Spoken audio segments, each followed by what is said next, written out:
Unit 6 Evolution of Mobile Technologies. So, what is the history of mobile data network? So, remember that the phone were originally designed for calls. So, the creation, revolution, and evolution of mobile wireless system was started early 70s, but it gained huge popularity in 90s decade. The mobile cellular subscribers are decreasing 40% per year. Mobile cellular subscribers are increasing 40% per year, and by the end of 2010 there will be a 4 times more mobile cellular subscription than fixed telephone lines. During past 20 years, the mobile industry has been improvement in digital and RF circuit fabrication, new very large scale circuit integration, and miniaturization thereby. These technologies make the mobile more portable, cheaper, and reliable. The rapid growth in cellular telephone system and infrastructure has proved that the wireless communications is robust, viable voice and data transport mechanism. This success in the cellular system led to the advancement of newer mobile system with the improved features and facilities. Based on different wireless standard and technologies used, the mobile communication is categorized in different generations. So, the evolution of mobile generation, there are generations from 0G to 5G based on the technology changes.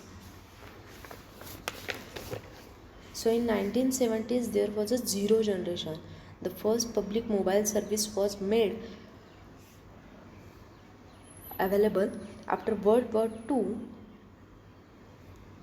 in 1946 in 25 major American cities only. It was not based on the cellular approach and hence was not able to support handover mechanism.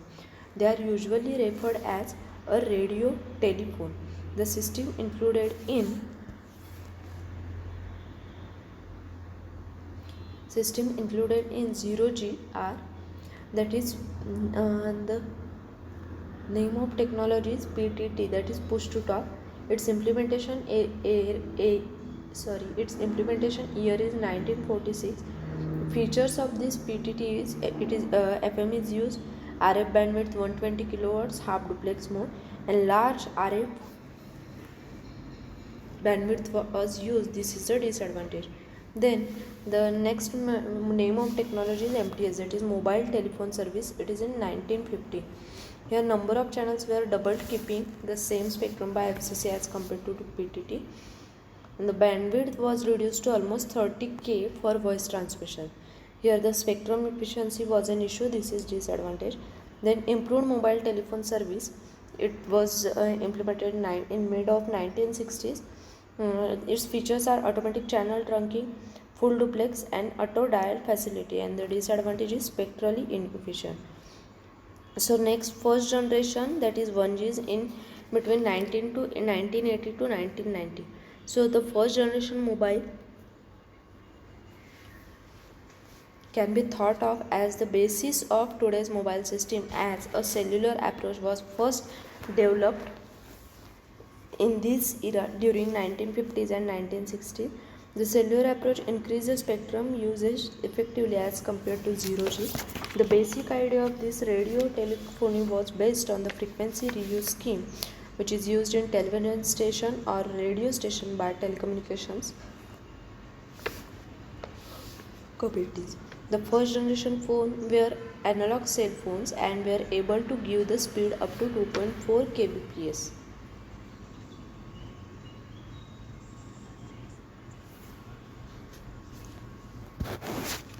So first we will see the cellular network basics.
So cellular network basics.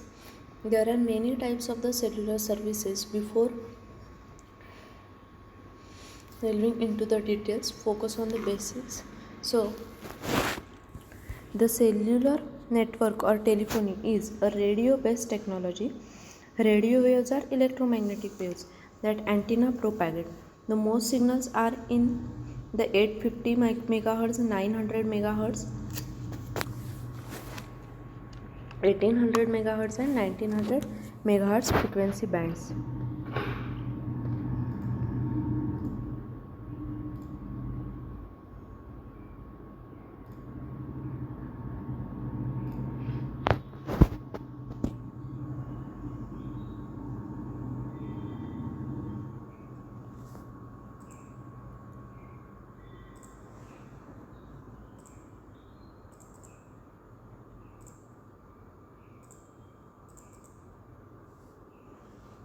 So here a diagram is shown. Cell phones operate in this frequency range.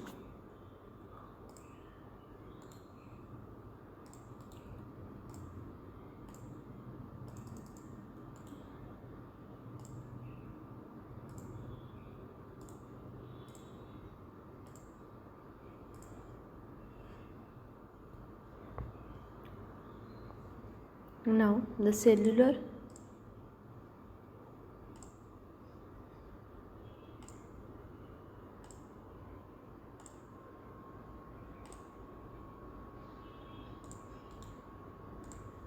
network generations.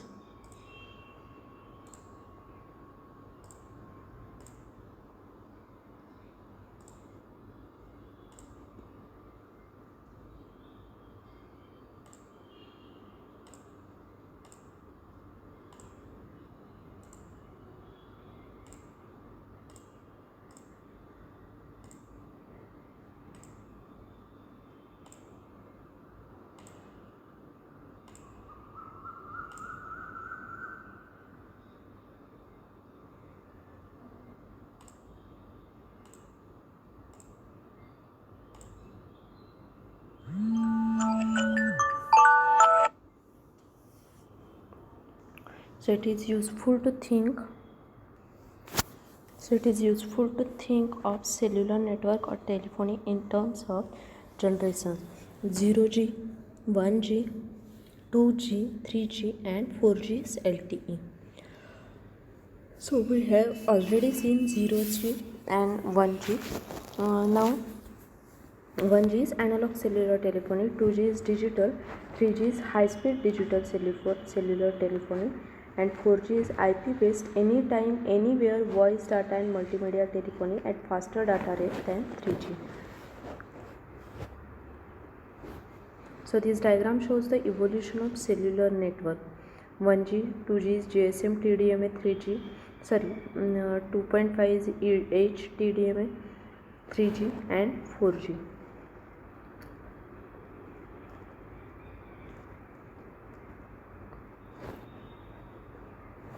Now in 1G,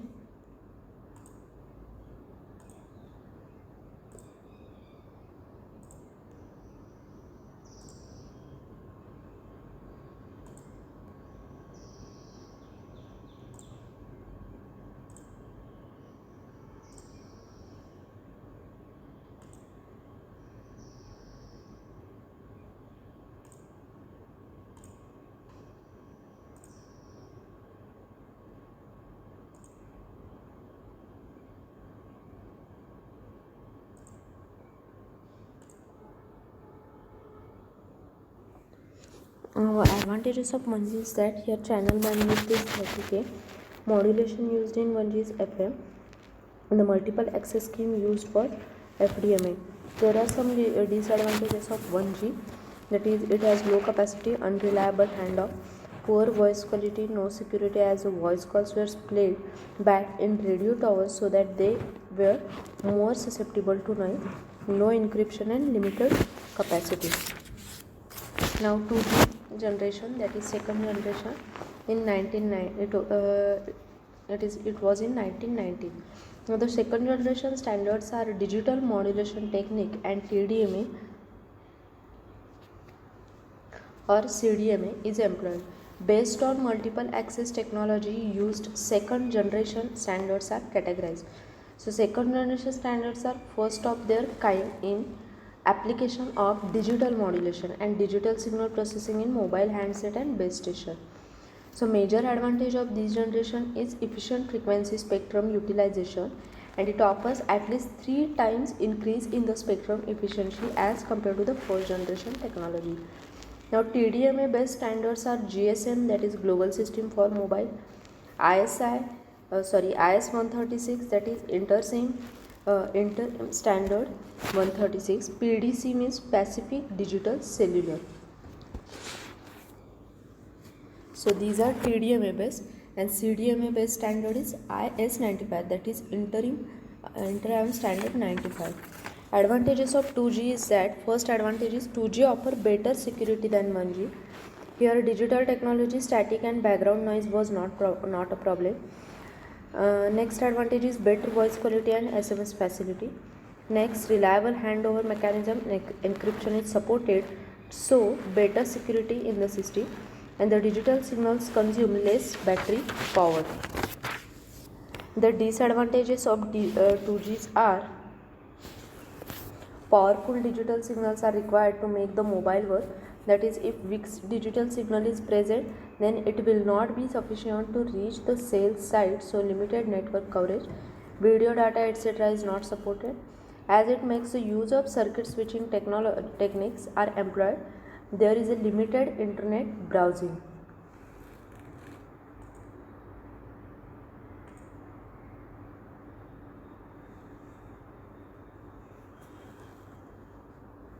Next, 2.5 generation. In between 2G and 3G, there is 2.5 generation, that is 2.5G. So it was in 2000. As there were few disadvantages in second generation mobile standard, like limited support for internet browsing, the new data centric approach was developed, which was based on advancement of the existing 2G network.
The main requirement of 2.5G standard was to support the backward compatibility for 2G standard, since it would otherwise become a very expensive system.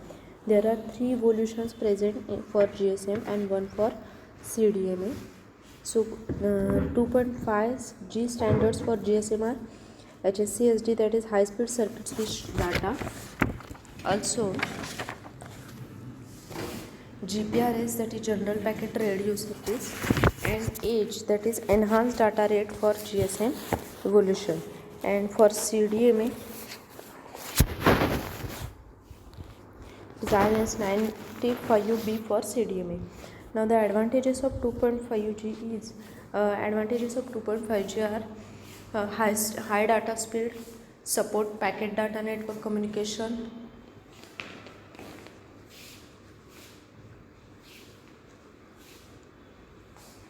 also based on existing 2G network, so reduces the cost of replacement of entire infrastructure. New spectrum is not needed, better frequency spectrum utilization, security of data is better, and complex data like video are also supported. Also MMS is supported. There are some disadvantages also, that is new handset is required limited web browsing as compared to 3G. It does not support video conferencing. So these are some of the disadvantages. Next is 3G, that is third generation. Now it allows the use of global frequency band of 2000 MHz range, which will support a single globally accepted wireless communication standard. The gradual evolution of GSM, that is IS-136 and PDC together is WCDMA, that is wideband CDMA. It is also called as a UMTS, that is Universal Mobile Telephone System. Now the advantages of this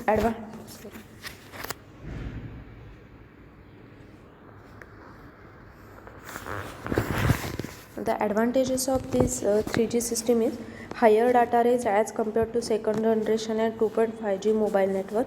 The bandwidth, security and reliability is more. Also it support the interoperability among the service providers. It supports the video conferencing services.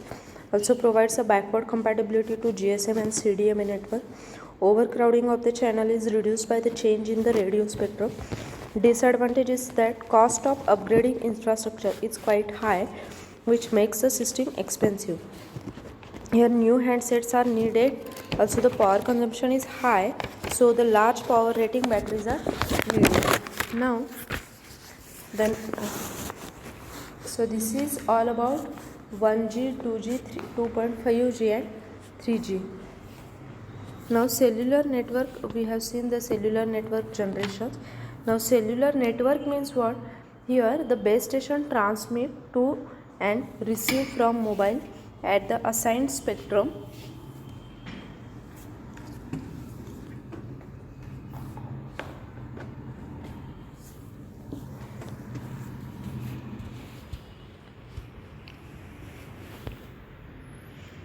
Multiple base station use the same spectrum. The service area of each base station is called a cell, and each mobile terminal is typically served by the closed set base station. Now we will see CDMA and GSM. We will see the comparison between the CDMA and GSM. When TDMA bandwidth available for the transmission is small, which leads to the compromise in quality of transmission, whereas in CDMA the system entire spectrum is used, which enhances the voice quality. In TDMA or FDMA, cell design requires a more frequency planning, which is tough enough, whereas in CDMA the frequency planning is minimal. The TDMA is band limited system, while CDMA is power limited system. Now we will see the advantages of CDMA. Here is the increased cellular communication security, simultaneous conversations, increased efficiency, meaning that the carrier can serve a more subscribers, low power requirements and little cell to cell coordination needed by the operators. Also extended reach are beneficial to rural users situated far from the cells. Now there are some disadvantages of CDMA. Due to its proprietary nature, all the CDMA's flaws are not known to the engineering community. Also the CDMA is relatively not popular and the network is not as mature as GSM. CDMA cannot offer international roaming, a large GSM. This is the large GSM advantage. Now what are the advantages of GSM?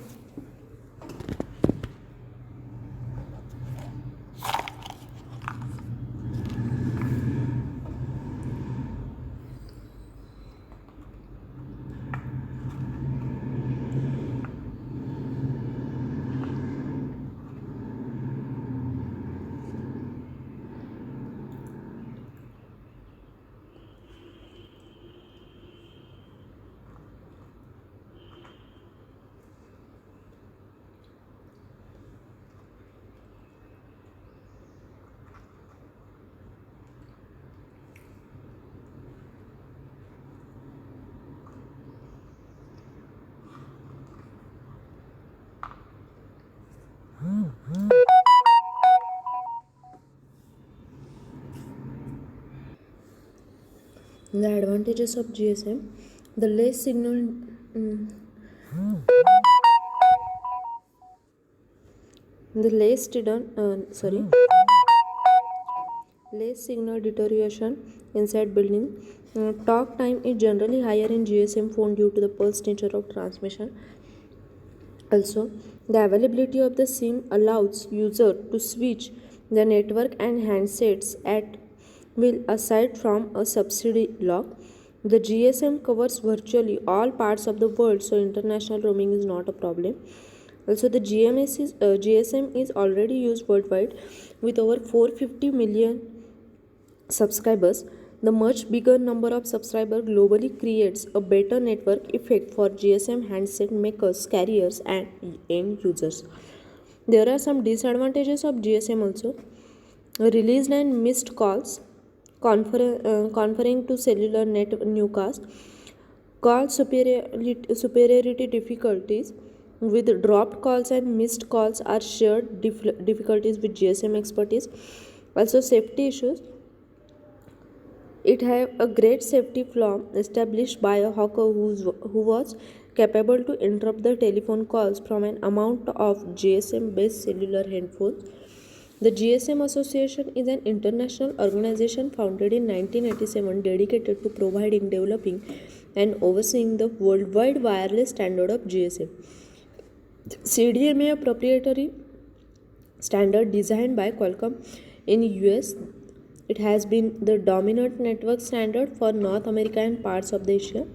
However, the GSM network continued to make inroads in the US as the CDMA network makes the progress in the other parts of the world. Now, this table shows the difference between the GSM technology and the CDMA technology. So, type of the storage used in GSM is SIM, in CDMA internal memory. The network service for GSM dictated by the user's SIM card, dictated by user's device. International roaming, GSM easier access, more difficult access in CDMA. Frequency band, in GSM there are multiple frequency band: 850, 900, 1800, 1900 megahertz. In CDMA there is a single frequency band 850. And data transfer is GPRS, 3G, 4G, LTE. In CDMA it is EVD, 3G, 4G or LTE. So this diagram shows the market share by the two technologies. So the red part is the CDMA, remaining is the GSM. So 76% was covered is covered by the GSM, while only 24% is covered by the CDMA, that is 94.5 million, and 297.26 million is covered by the GSM.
Next, this diagram shows the wireless standard evolution. So 1G, 2G, 2.5, 3G, and 4G.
So next